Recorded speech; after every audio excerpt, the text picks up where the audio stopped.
Hello, everybody. So it's Wednesday again. This is the 8th day since I've been at home, and progress is getting better every day. A little bit here, a little bit there. Um, a few things happened today, and I'll touch up on some of them. Um, First thing that happened was that I went with my son to his eye doctor. Um, I basically just sat in the car for the drive over. He did everything he needed to, and all he really needed me to be there for was just to pay the bill. It's always fun when your kids really don't need anything from you other than money. But at the end of the day, on the way back, it was around lunchtime, and we walked by a restaurant which we've seen a few times before, so we decided this time to stop by and have lunch. So this is my first lunch at a restaurant after my surgery. And even though I didn't order much, it was still quite a bit of food. It was very, very good. So I ate probably more than I should have, which leads me to my moral of the story. Eating a lot definitely hinders your ability to breathe. My stomach was full. My ability to take any kind of diaphragm or belly breaths was hindered. I was feeling very tired, very fatigued. My body was working on digesting all of this food. So basically, by the time I got home, I was just straight to bed and slept for an hour until I recovered from that. Basically, that food that was just going through my system. So be careful what you eat. Be careful about quantities. I'm going to be a lot more careful in the near future. But it was good food, so I can't really completely complain. Another thing I wanted to mention, and I was thinking about it for a while now, but and I think that by now it's pretty clear that I've been, dressing myself and everything else. But pants are still a little bit of a challenge since I can't bend over very well, and I can't still fully bend one of my legs, my right leg, properly, since the incision point where they took the graft out is still there. So one leg at a time, of course, but the recommendation is to start off with the leg that is the one with the graft.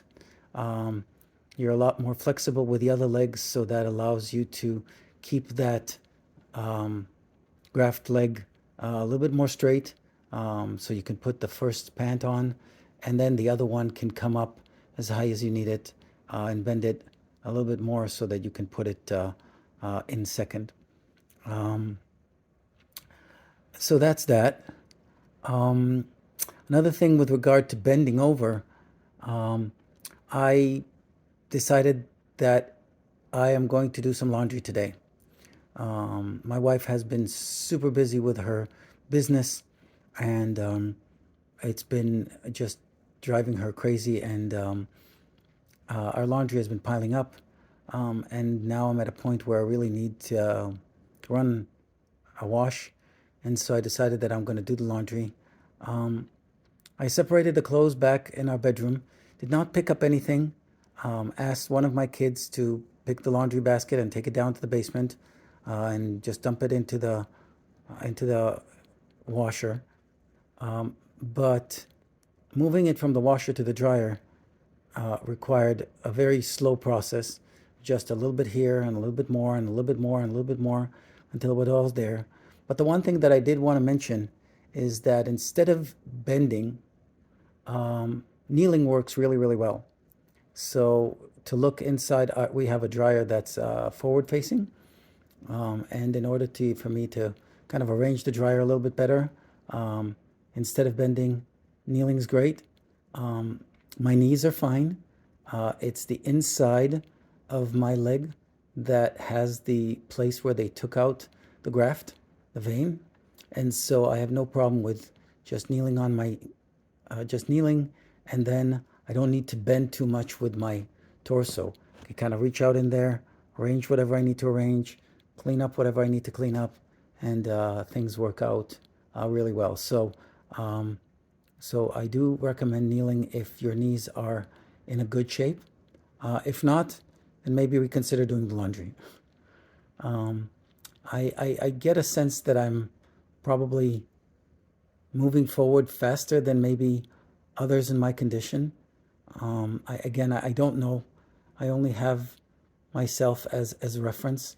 I have a dear friend who underwent the same bypass surgery a few days after me.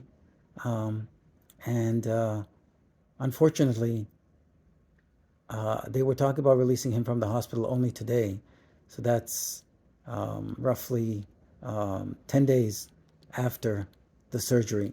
So I can definitely see that just with these two examples, that there are significant differences in people's progress.